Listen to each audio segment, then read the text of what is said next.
Closed doors, I'm a fool for your love.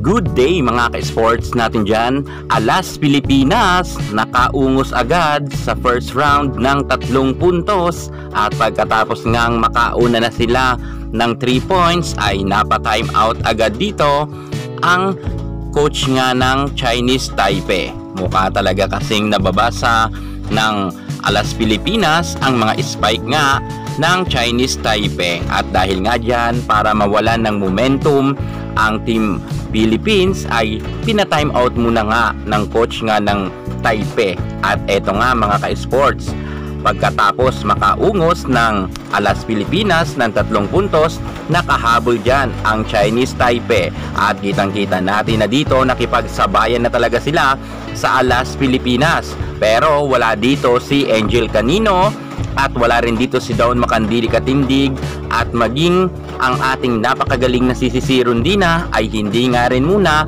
ipinasok ni Coach Di Brito. Ang ibinababad nga ngayon ay si Nisperos at si Vanny Gandler. Pero kita naman natin na palaban pa rin ang Alas Pilipinas kahit sabihin nga natin na medyo nakadikit na nga dito ng score ang kanilang kalaban. Pero alam natin na talagang makikipagpukpukan si Vanny Gandler. Subok at matibay na talaga to at magaling lalo si Nisperos na talagang ng last na game nga ay tumabo ito ng maraming score. At dito nga patutunayan pa rin ni Faith Nisperos na karapat-dapat siya para nga sa first 6 lineup.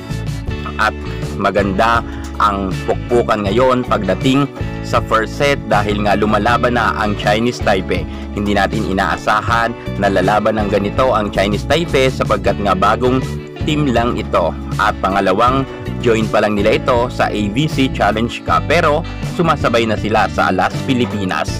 Ngunit tulad ng sabi ko, iba talaga ang Alas Pilipinas dahil kahit wala dyan si Sisi Rondina at si Angel Canino, kayang-kaya nga to ni Ea Laure, Thea Gagate at syempre si Vanny Gandler at si Faith Nisperos. At nangyari naman nga ang kanilang plano kung saan nga nagising na nga sila. Nung una nga ay nakakadikit pa nga ang Chinese Taipei ngunit bandang hulihan nga ay tinambakan na sila ng Team Philippines.